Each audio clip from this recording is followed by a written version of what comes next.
Okay, so thank you all again for dialing in for what's happening in Washington, D.C. Now that we've done our little introductions, would love to jump right in with the elections. What do we think about the elections? Were we shocked? Were we not shocked? Mildly surprised? Not at all? Like, what is your reaction to the elections? And of course, what do you think? How does that impact things? And whichever one of you wants to start. Go ahead, Oates.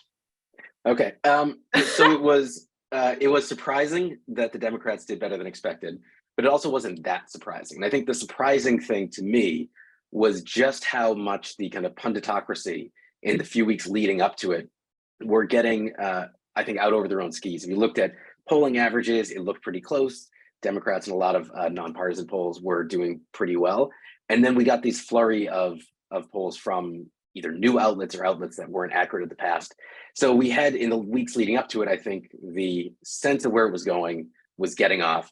But what we said, I remember on this, I think the one 6 months ago, we said there was a good chance that Democrats would keep the Senate because it was a good map for them, might even expand it.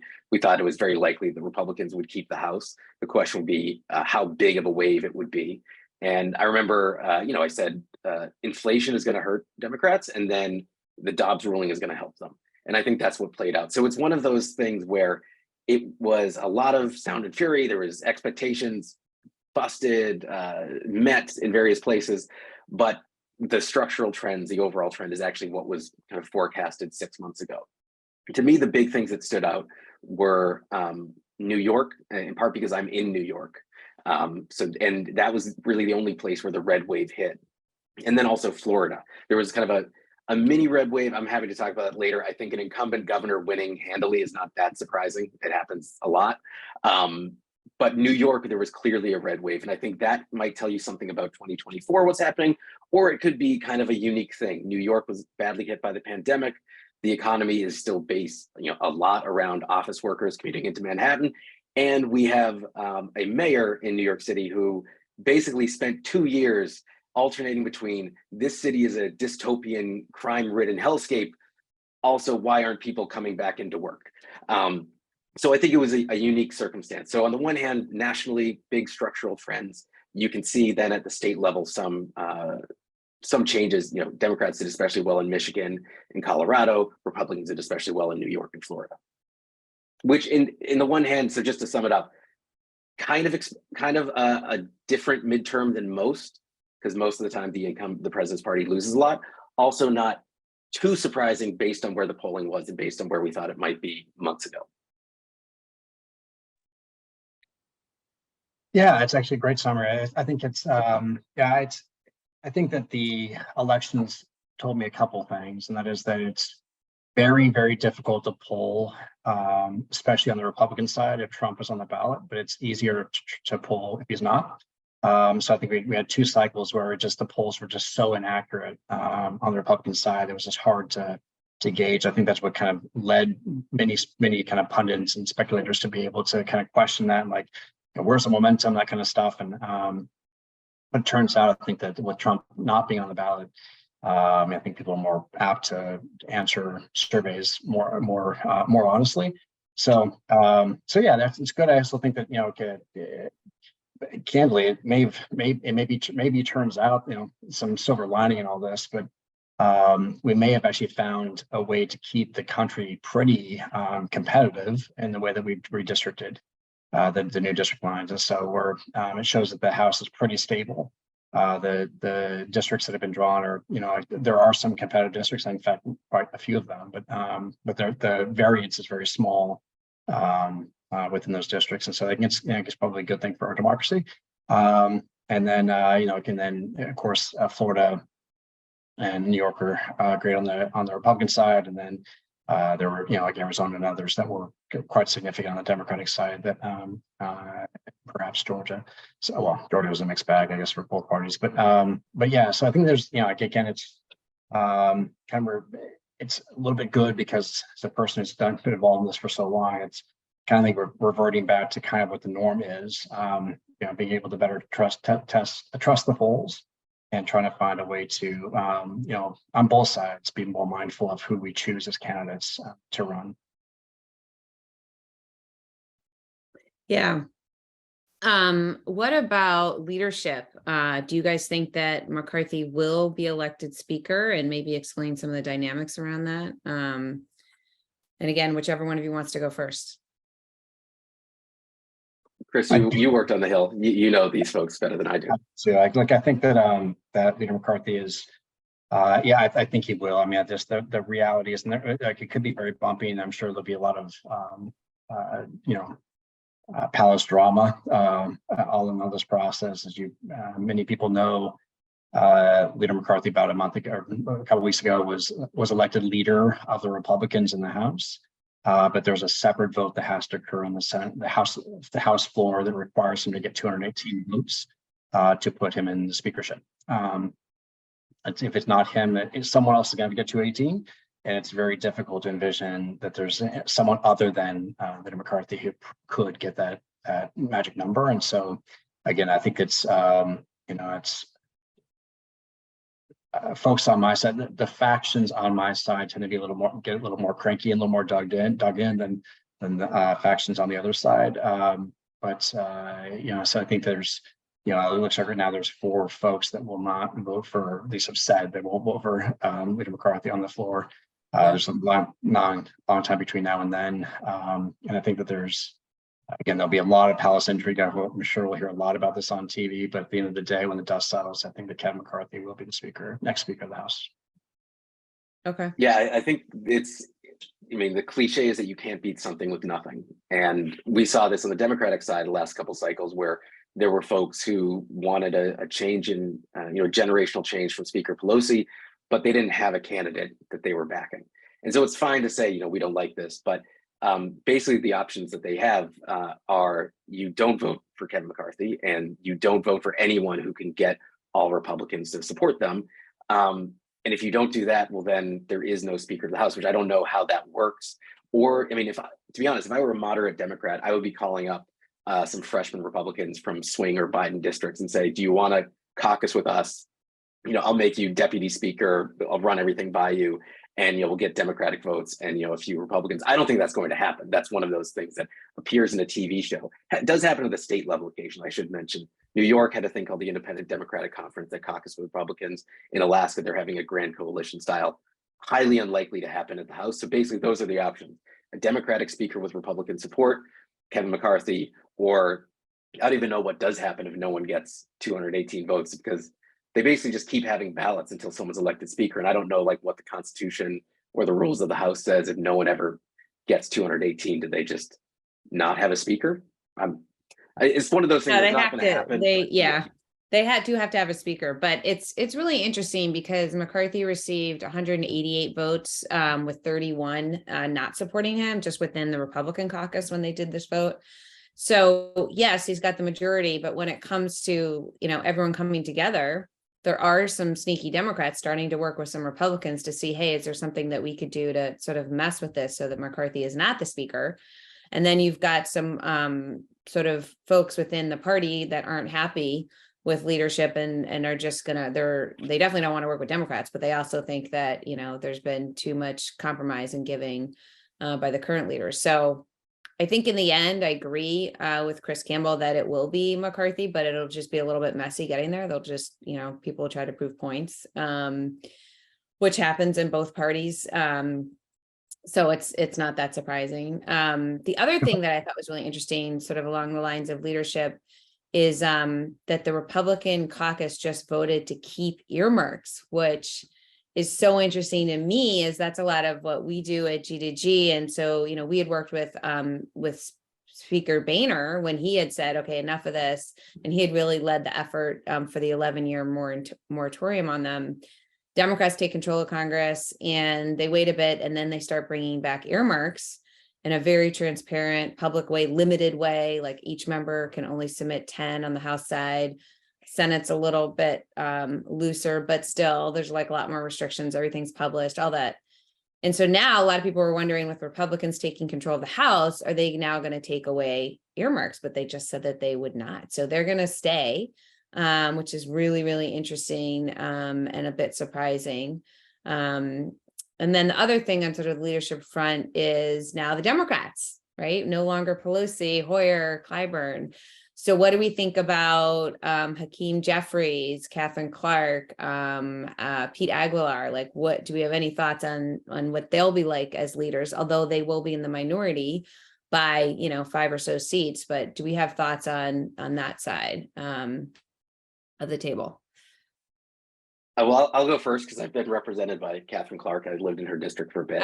To be honest, I didn't know her very well. She was not like the standout member of the Massachusetts delegation when I was there. I know she worked her way up. She was a state rep and a state senator, and then a member of Congress. And she's well liked within the party, but she's never been one to go on TV. And I don't know about Hakeem Jeffries. I mean, from New York, so more media savvy. But what I think is really interesting from the Democratic side is one of the major criticisms of the previous set of leaders is that they couldn't go on cable news to defend their policies or advocate for it. That was often left to other members, Adam Schiff, for example, around the impeachment stuff. And that's not necessarily a bad thing in politics to have your leaders be a bit more soft-spoken. Harry Reid obviously was not a major force on the media networks. Mitch McConnell is not burning down the country with a roadshow. But it does mean, I think, for Democrats and looking to see who's going to be influential, are they going to be kind of backroom influential people? So even though they're not going to say a lot of stuff, when they do say it, it's something to pay attention to. And if they aren't going to be out on TV a lot, who is going to be shaping the party direction? Are there going to be basically another set of folks one rung below them on the ladder that will be out advocating for certain policies this way or that way? And those are the ones that I would want to pay attention to if it does seem like this set of Democratic leaders are not going to be the most rhetorically gifted that the party has to offer. And again, don't know that because they don't get a lot of attention, as in their previous roles, but that's just something I'm going to be looking out for. Yeah, from my perspective, I worked for, I always was blessed to work for very senior members. And so it was, I was always young working for them, but it's, I think that, there's, with age comes wisdom typically. And so while every party wants to have and should, breathe new life into leadership and those kind of things, like it or not, I know it frustrates most Americans when they hear this, but the rules of both the House and the Senate favor seniority. And so there's, and you just got to know the rules and you've been in fights and you just kind of know how to work the refs and all those kinds of things. And when a switchover or changeover in leadership comes, specifically when it's a full new slate of leaders, there's a massive learning curve that has to occur to do things. And it's no one likes to know how the sausage is made, but there's politics is unlike, it's just same as everything leadership, and that is you either can love people, you can scare people. There's lots of ways to motivate people. Politicians use all of them.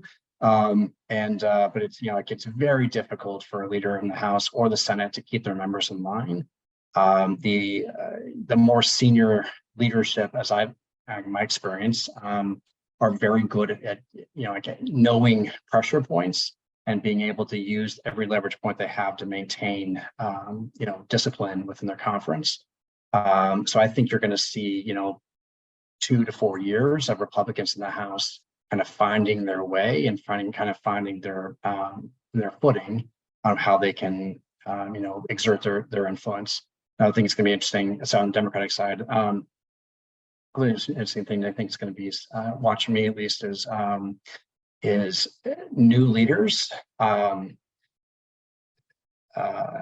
to be very careful when looking at kind of attending to their flock, if you will. And so the Democratic Party, as does the Republican Party, has enormous variance in the ideological spectrum. And so you have the Squad, AOC, and significant people on the left, You have some really more moderate members that, that were just going to eke out elections on the right, on the right side of the Democratic Party and the left side of the Democratic Party. And so as a new leader, it's really, really hard to keep those people all happy and under the same roof, because they get cranky and, and everyone likes to, I certainly remember Congress, looks in the mirror and sees the president of the United States. And so it's really hard to kind of make sure that all of them are kept happy. So I think that, again, new leadership is great. I think that, the media is vaulting this and I think it's, it's good, but there is a significant learning curve that has to happen. And so with Republicans being around for a long time, Kevin McCarthy and others, I think there'll be some, they start out at probably at the 15-yard line. They kind of start out a bit ahead, but I think Democrats will quickly catch up. On the Republican side, I honestly say this: I think the one job that I would not take for almost any amount of money is the leader of the Republican Party in the House this next Congress. So God bless Kevin McCarthy. I think he has some really difficult times ahead of him. Keeping that conference together is going to be really difficult. I'm sure we'll get into this more, but there's some really critical votes that are going to have a significant economic impact on companies and our country that I think they're in real peril because of the ideological mix on the Republican side. Yeah, yep, absolutely. It's interesting. Paul Ryan was doing an interview recently talking about how razor thin this is and how difficult it is going to be to run the chamber. And he talked about the rule that he had, that he would never bring something to the floor unless he knew that he had the caucus with him, that the Republicans were all going to vote together. Well, that's going to be really hard going forward. So lots to see. And also be interesting on the other side of the aisle. Will these new leaders will they go and ask Pelosi and Hoyer and Clyburn for support and advice and use that? Or are they just going to sort of all be these old guys and gals just kind of sitting on the side? Like who, it'll be interesting to see what happens. I know Catherine Clark is close to Pelosi. She was her assistant speaker there for a while. So I don't know. So it'll be interesting. But moving on to some issues. So what do you think are the key issues that have to get done or will get done this year by, December 31st, 2022? What do you see as the key issues that have to get done? Mr. Campbell. Please. So there's what has to get done or what should get done. I think there's, some government funding that has to take place. There's one, I say this again I try to say this as nonpartisan as I can. I think one of the best gifts the Democrats can give the country is to pass a debt ceiling before they leave, increase and kick it off until the end of after the presidential election. I think it's going to be very, very hard for Republicans to get to yes on debt ceiling. And I think everything else can kind of be, there's some tax extenders and things that typically get done at the end of the year and a defense bill. Other than that, I think there's probably not a whole lot that's going to that has to get done by the end of the year. But I think there's some things that probably should get done. Can you explain a little bit more about why that's the greatest gift? I understand what you're saying, but I think, maybe spelling that out a little bit more would be helpful. Sure. So the debt ceiling is an interesting vote. It's often conflated and very, very misunderstood or misrepresented in the media when it comes down to the vote. But effectively, the Constitution requires that the Congress give the executive branch of the president authority to be able to borrow money or to sell treasuries. And so Congress does that. We call it raising the debt ceiling. But effectively think about it in these terms. It's really kind of like if your family has a credit card, or if your business has a credit card, and you've already spent the money, but effectively now you're just going to go pay the bank that the interest and penalty, interest and principal that on expenses that you've already incurred. So again, it's debt you're paying servicing the debt. And it's retrospective. It's not prospective. You're not, and so, but it's oftentimes seen, and candidly, I think it's ever since its invention, has been used by the opposite political party, who's ever in charge, of a way of disciplining that party to get things, get the minority party's interest over the goal line legislatively. And so because it has to get done, and to say it this way, you just think about it in your business terms or in family terms. If you were to not pay your credit card, what would happen? Right. So the bank may start foreclosing on your property. They may drive you into bankruptcy. The U.S. government is not that dissimilar. We have creditors we must pay, and we kind of quabble over what the term of that would be. But some people call it default, or but if the U.S. were to not meet its obligations, its debt obligations, it would be nearly catastrophic, and perhaps could be maybe the only thing that really, at least right now, could knock the U.S. dollar out from the reserve currency of the world. And so with that, we would not be able to borrow money again. We wouldn't be able to, pay our obligations, but also meet the prospective challenges we have as a country. And so it's enormously important. We've walked up to the deadline a couple times in recent past. We've never, as a country, not passed an increase in debt ceiling, but there is a little more religion found on the Republican side than the Democratic side on fiscal constraints and spending constraints. And so the debt ceiling increase, or vote for raising the debt ceiling, is oftentimes conflated with a vote in favor of additional government spending.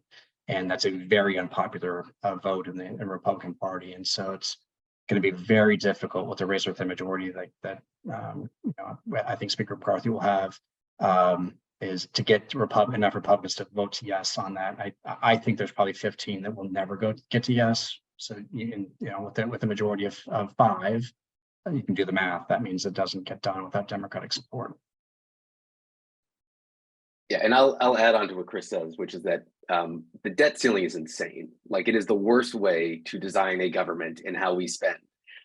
It basically says every couple of years we're going to have a grenade that we might, take the pin out and blow ourselves up with, which is why on the Democratic side, there's been, among journalists and activists, like, just get rid of it. Either abolish the debt ceiling or raise it to some ludicrous number like 18 mega quintillion that we're never actually going to reach, so that we'll never hit this again.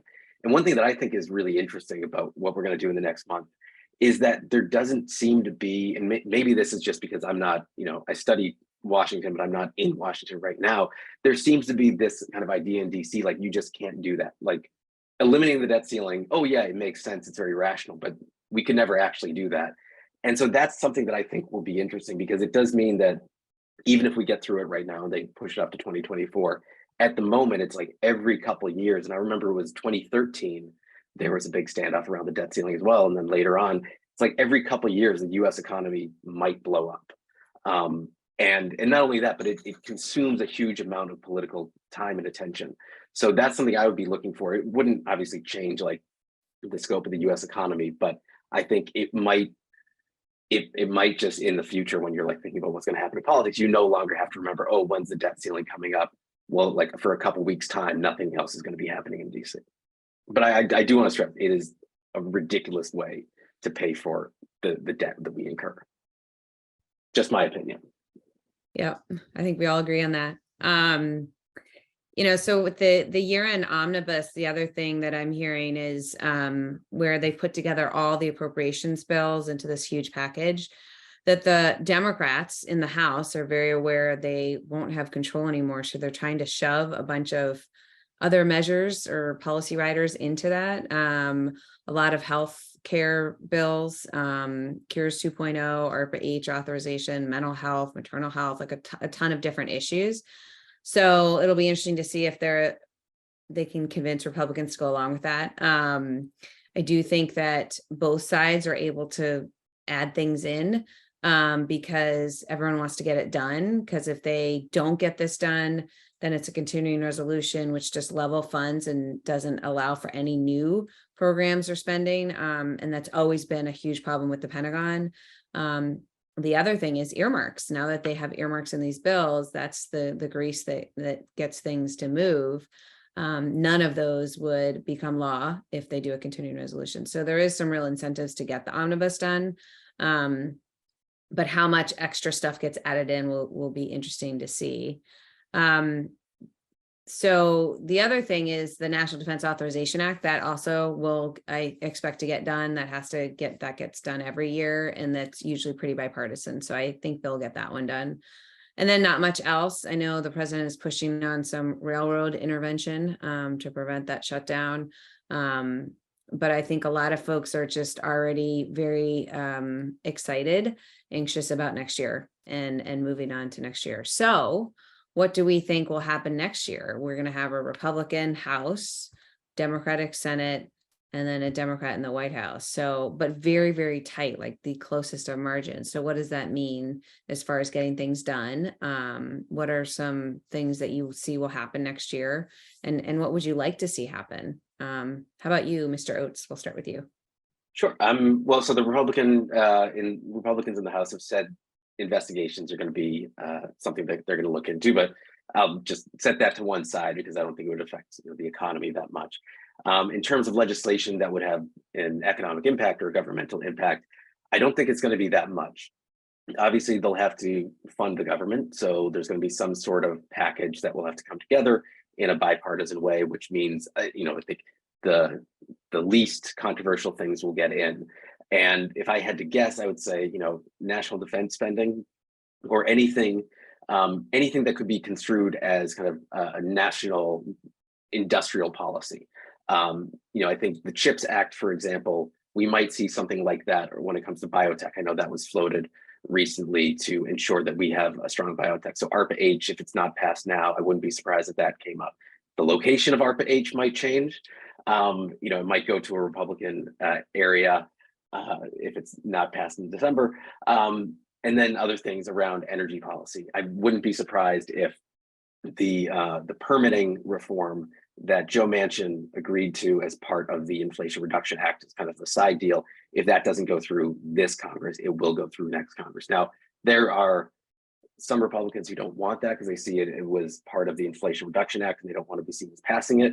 But I'd say there's enough Democrats who would support it that you wouldn't need the most. The thing I would be looking for with all of these is, would I assume Speaker McCarthy bring certain things to the floor? Would he include it in these big bills if he doesn't have a majority of his caucus in favor of it? So the permitting reform, if it's not popular with 60% of his caucus, but it would clearly pass on the floor, would he include that? I don't know at the moment. So, but that's something that I'm going to be paying attention to.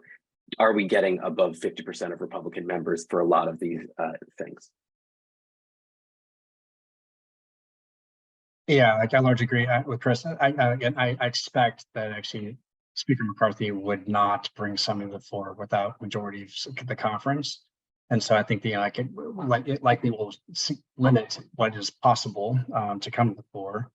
But I think that that's a pretty good list that Chris read off that of things that could get done. I think that there's on top of that, I think on the kind of economic side, I think there's kind of reverse CFIUS, if you will, that could easily come up, which would largely be seen as anti-China.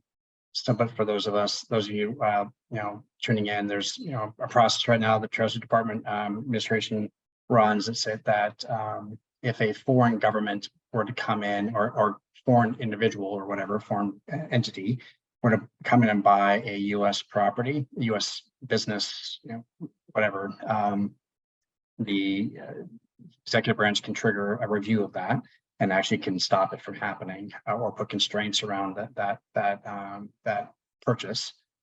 Right now, that only exists on foreign capital coming into the United States. There's a very popular bill that could easily pass that next year that would do just the do the reverse. So if U.S. money were to go abroad and buy foreign assets, that it also can be triggered by and reviewed by the U.S. government, and either denied or put constraints put around that purchase. Yeah. What do we think about Supreme Court? We haven't talked about them. That was a huge factor in the, well, some say in the elections with the Dobbs decision and some other things. Do we have any thoughts on Supreme Court's role in shaping things next year? And will that shape the political environment and what legislation is worked on? Oh, sorry. This time we can start with Mr. Campbell. Yeah, thanks. I do. I think, look, I think under the current court, the current makeup, I think we're going to see a significant shift. So this in some of our last calls, significant shift toward kind of localization or kind of pro-federalism. So effectively putting state and local governments in more control and DC in less control. So I think you're going to see a lot of the power kind of shifting away from the Washington DC capital and put in the 50 state capitals around the country. I think that's the orientation of the current makeup of the court, which will likely happen, for probably maybe the next 2 decades. And so I think that, again, so I think it's, for businesses and for folks, could be good, really good and really bad. I think, it's easier, candidly, it's very easy. It's much easier to lobby your state or your local politicians to get something done than it is, big bad Washington. So again, I think that, so to that extent, I think that, across the board, there could be some significant changes in the way that we view things. I think that we over the course of the last 70 years, the American mind's been trained to have power constantly moving toward Washington. I think that's going to reverse course a bit, and so I think that it'll be called lots of things. And the Dobbs decision, of course, people said it was a reversal of rights on abortion, but effectively, I don't mean to jump on a nerve here, but effectively what it did is it just said you actually have the rights, but the rights are vested in the states and not in the federal government until the federal government passes a law. So I think you're going to see a significant shift, for right or wrong, for good or bad, back to state and local governments. Yeah, I'm not familiar with a ton of the court cases that are too controversial this year. It seems to me there's one very controversial case about independent state legislature theory, which basically says that state legislatures can set whatever election rules they want, unconstrained by the governors or the courts, which is hugely important politically, but it wouldn't have an immediate impact on any kind of regulatory approach. I think what we would expect to see, as Chris Campbell said, is a continuing of the current course's jurisprudence. One thing that might come up in 2023 is the retirement of Sonia Sotomayor. Even though that's not on the horizon, the Democrats have a very tough Senate map in 2024. So if we expect that they're going to lose control of the Senate, and then they might also lose the presidency at that point, it would make sense. She's not that old, but you might want to replace her with someone who's going to be there for 30 or 40 years. So that is something that I think might, on the Democratic side, consume their approach to the court. But I think in terms of the actual rulings, they're just going to carry on with what they've been doing so far. But I don't think there's a decision other than the independent state legislature that would be as high profile as the Dobbs decision coming up in this next year. Oh, there are definitely lots of them. There's one in gay marriage. There's one in affirmative action. There's several different that'll be flashpoints in the issue. But again, I just think that I tend to be a person that kind of takes the temperature on this, and I just think that the current orientation of the court is going to be a kind of giving power back to states or back to getting closer to the people than it is in Washington. And so I would see that I could see that there, because this is I could do a whole course on this, but it's unless the Congress has passed a law on something specifically, this court is not going to invent law to shape around what the populace wants. They will leave it to the Congress or the states to make those laws, and I think this court would then choose to interpret the laws.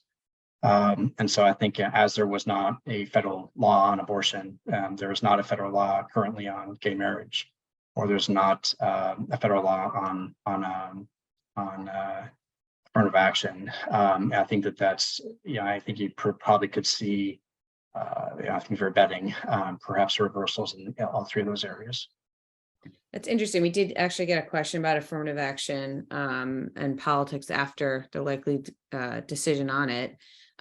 With gay marriage, the Senate, in a very bipartisan way, actually did move a bill to support gay marriage.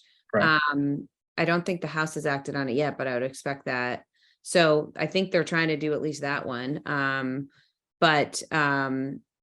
Yeah. So what do you think? First of all, how do you think they'll rule on affirmative action? And if you know enough to just give a quick summary of the case, that would be helpful too.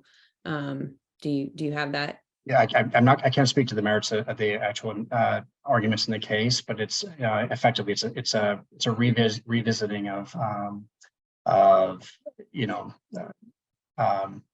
entry requirements or entry into schools. It's a university case, and so I think that there's the court found several years ago that race should and could be a part of the application process and the amendment process, and in fact there should be perhaps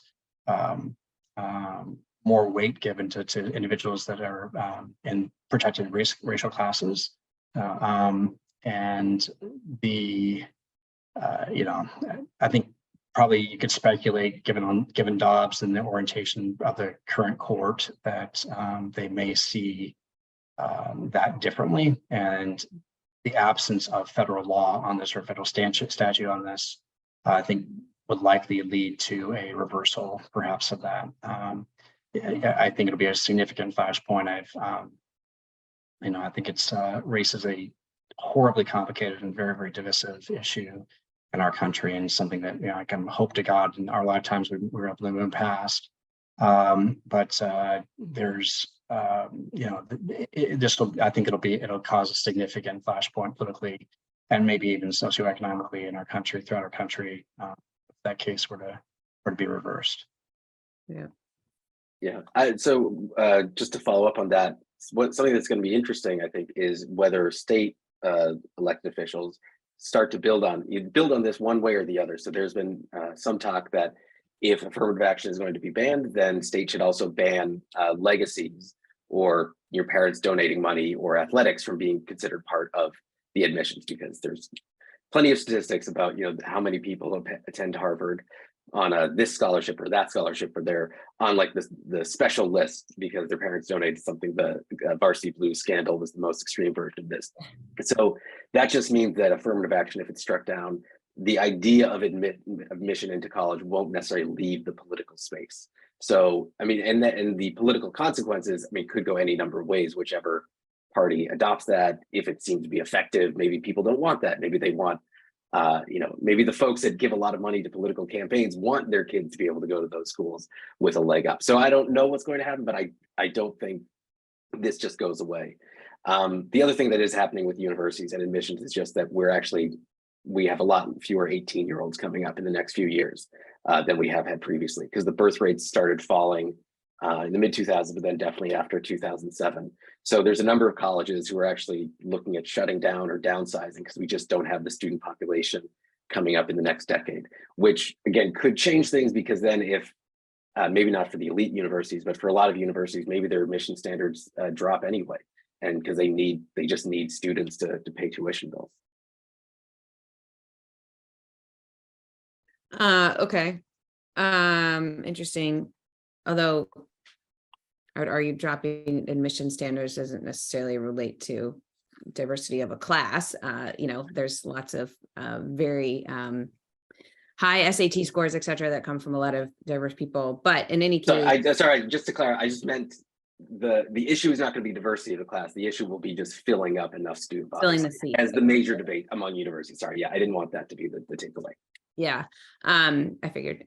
So what's interesting though is that the drop in birth rate also will impact elections, right? Because I think a large part of the reason the Democrats kind of surprised folks. And one more than people thought was they got a lot of new people to vote, whether they were women or young people. But if there's fewer young people, and that's what the Democrats, if that's their strategy, they're not going to be able to win elections. So I think moving into 2024, and you had said this earlier, you think it's going to be a tough year. So what's going to happen in 2024 from the presidential election down to Congress? Like, what's your prediction there, Mr. Oates?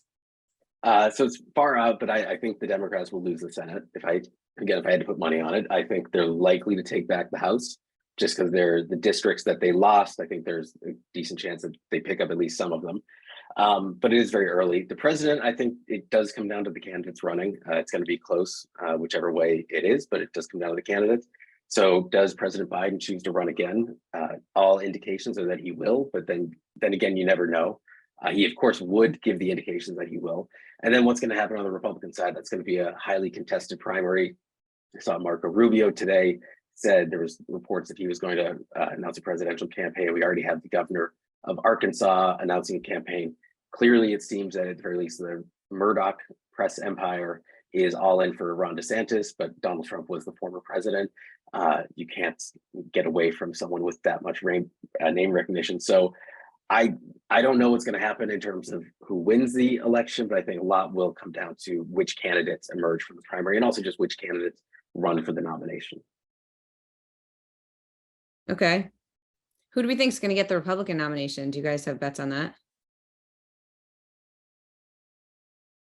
Yeah, I honestly don't know. It's actually too early. It's really too early to tell. I think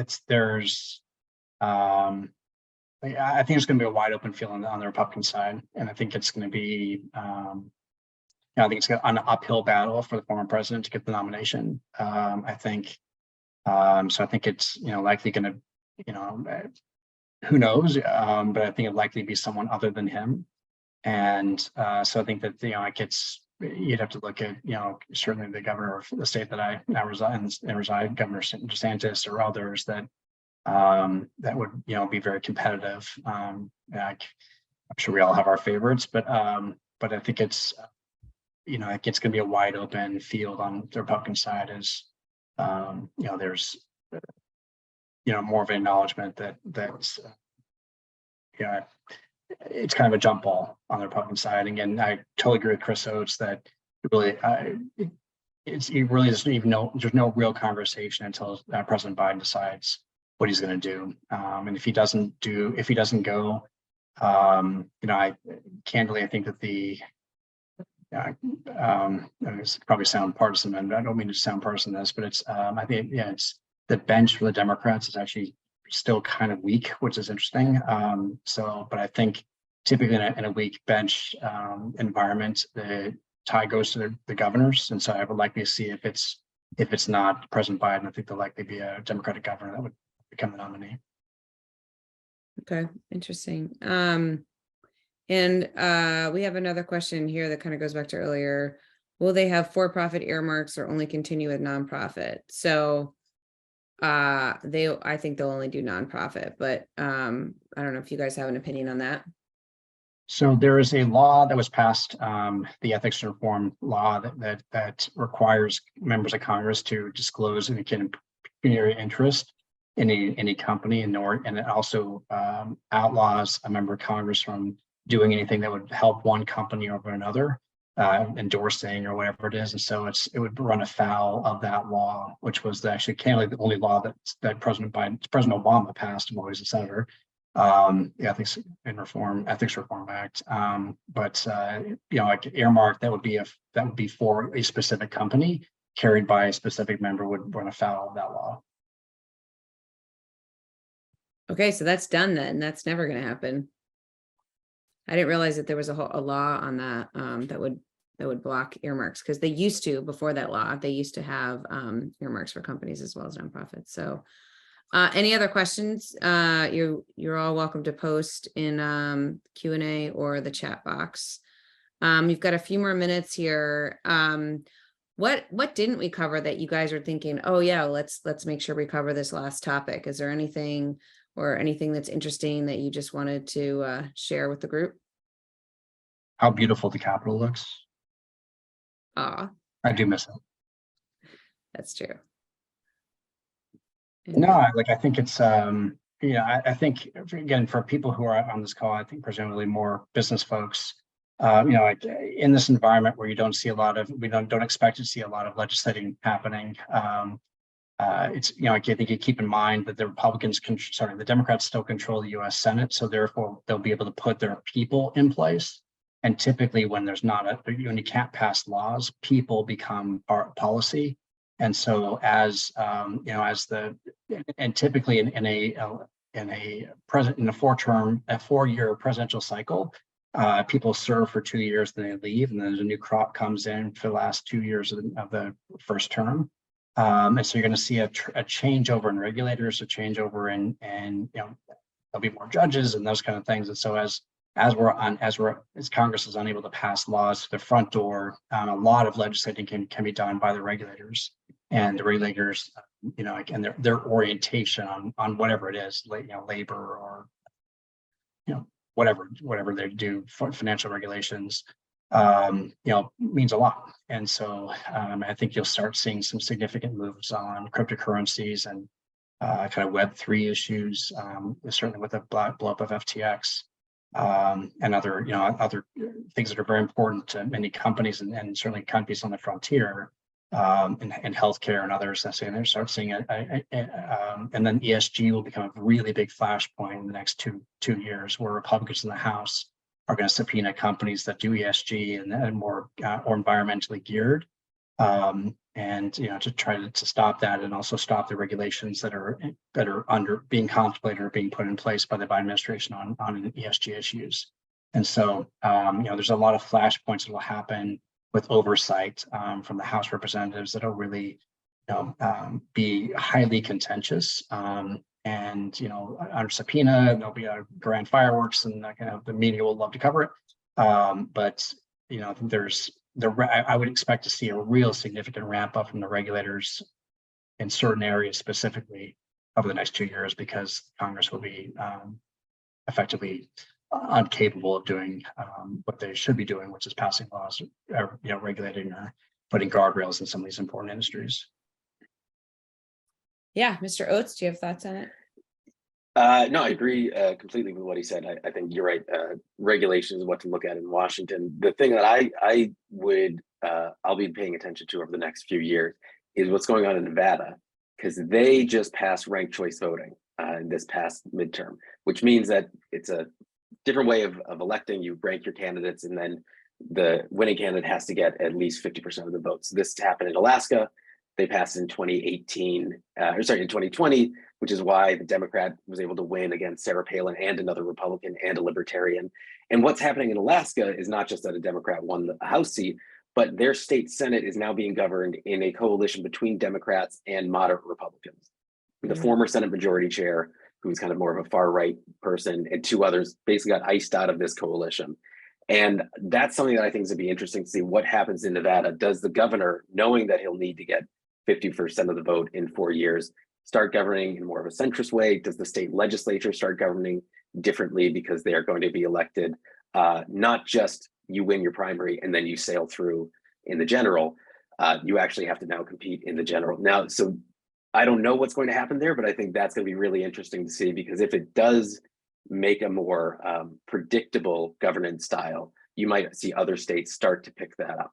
Obviously, there's groups out there campaigning for it in other states, but we now have some evidence from Alaska and soon Nevada about how that goes, which, I know, Liz, you work in Ohio, would be a huge shift for a lot of states across the country if all of a sudden you don't need to win just your primary, but you actually are going to be in a competitive general with potentially other members of your own party in that same general. So I think that's going to be really interesting, kind of farther out, but it's something to watch. Yeah. Well, since you mentioned Ohio, with JD Vance beating Tim Ryan, who many Democrats thought if any Democrat could do it, it would be Tim Ryan. What does that mean for Sherrod Brown, the current incumbent Democratic senator? Is he set to lose in 2024? I would say Brown has the best chance of the three Democrats in Trump states, Tester in Montana, Manchin in West Virginia, Brown in Ohio. I think Brown has the best chance because he has his own brand and he did win more handily in 2018 than the others, but it's going to be tough for him. I will say that a friend of mine went to dinner with JD Vance when they were both at Yale together, and they said he was truly a terrible dinner companion. So I don't know if that's going to affect his governing style, but yeah, he talked about himself a lot, but I mean, he is a senator now, so that comes with the territory. Yeah. All right. What was I had a good final one. Oh, so what's interesting is this ranked choice and getting down into the weeds on the state legislature. I think we often in the national press goes right to the federal, who's running for president, maybe Senate. And there's so much down at that lower level that's fascinating. Do you think that this new system of voting, is that something that's taking off and you see that in other states, or do you think that Nevada, Alaska, they're anomalies and it'll stay with just a couple of states? So I have some experience with this because I worked on the campaign in Massachusetts to bring it in 2020. And we failed because 2020 was a weird year and there's a lot of like drama within the campaign, which I won't go into. But at the same time, it passed in New York, it passed in Alaska, we now see it in Nevada, and there's a number of groups out there and some funders as well, kind of good government folks. There's one who's a natural gas billionaire in Texas, and also the daughter-in-law of Rupert Murdoch was one of the big funders of this. So it's a bipartisan approach. And yeah, there's definitely going to be state by state trying to bring this. It won't succeed in every state, but the ones that it does gives a data point for a lot of others. So it has succeeded this past cycle also on the city level. Portland, Oregon did it, a number of others. What I think is going to be interesting is how it's cast, because this is something like I was in a focus group with voters and people said, oh, it's that progressive thing. It's what Democrats want. And it did track very clearly with Democrat-Republican split on the statewide level. It was basically running like 10 points behind Biden in Massachusetts and pretty much every town. Nevada and Alaska, it got cast as anti-corporate money and also getting the break of the parties. The Massachusetts version would have kept primaries and kept generals, just would have had ranked choice voting in. The Alaska and Nevada version, I believe Nevada, they call it finals four. So it's, you run in a big open primary, everyone runs together. The top four candidates move on to the general. That could be 3 Republicans and a Democrat, it could be 2 and 2, it could be 4 and 0. And that's being pushed by someone called Catherine Gale, who's basically a major food like heiress, or maybe she built it herself, but I think her dad created the company in Minnesota. So there's a lot of money behind it. She's been working with a Harvard Business School professor as well to do this. And I don't know if this will kind of take the place of the anti-dark money, campaign finance reform, anti-gerrymandering energy within the grassroots, but it's certainly trying to. And they're going to try to fund referenda in every state possible. Again, they aren't going to win all of them, but it could mean that over the next 10 years, or, if you go in a coma and you wake up 10 years from now, we might have 20 states using ranked choice voting, and we'll say, like, how did that happen? It was kind of under the radar. Every 2 years, a few more states adopted by referendum. So that's, again, something to watch kind of bubbling up, and we won't know if it affects, how it affects states yet. But at least the news from Alaska is that it's leading to more of a coalition style politics.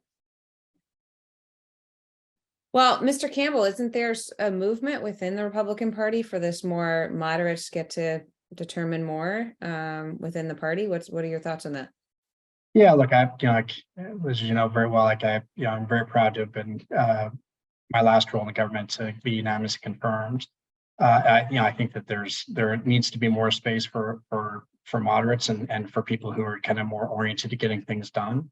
And so, I certainly hope, and I have great friends on both sides that call themselves congressmen and senators, and I think it's really important that we just kind of focus on kind of trying to find ways to work together and ways to get to yes, and recognizing that not everyone in a democracy, not everyone's going to get everything they want all the time. And so there are things we have to do as a democracy in order to move our country forward. And so,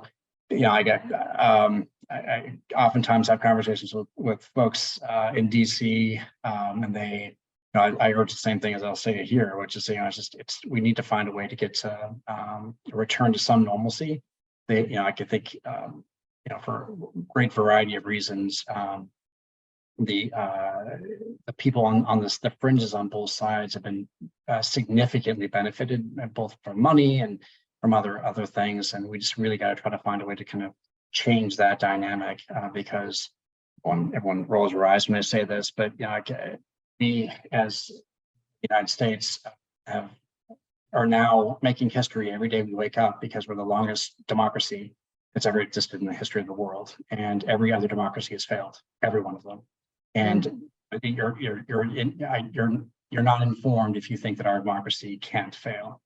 And so I think it's it's incumbent upon us to, while we disagree vehemently on many issues and social and economic and other things, we have to recognize that the other person is a friend as an American, and they have the same interests, a lot of the same interests as we do at heart.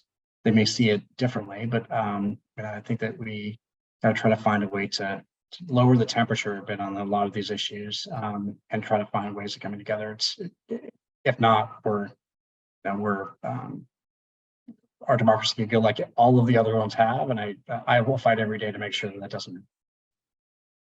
Yeah, I actually got to talk with Liz Cheney. She spoke at an event in Cleveland, and then I got to talk to her as well. And you are saying exactly what she was saying, that democracy is really fragile, and no matter what our different opinions, we've got to all prioritize democracy and keeping this republic going above everything else. And many people are saying that she's doing a victory dance, and sort of what's happening for her next. Will she run for president, and what impact does that have on things? Do you have any thoughts on that?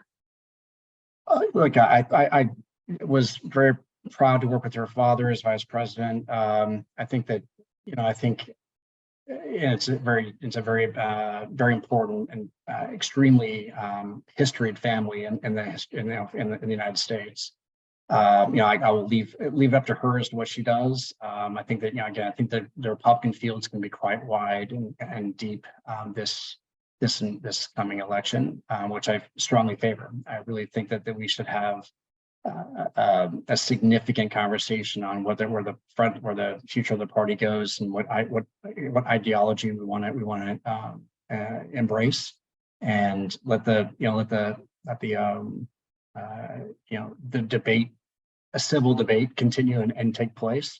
And as President Trump did a lot to redefining what the Republican Party is, I think I think the next standard bearer of the Republican Party, I think, will do the same and reposition the party in a way that I think hopefully will be advantageous for the country. And obviously, as a Republican, I hope that those issues, then those ideas win. But at the end of the day, we have one president at a time. I really hope to God that President Biden does all he can to make sure that it keeps us all safe and our economy flourishing.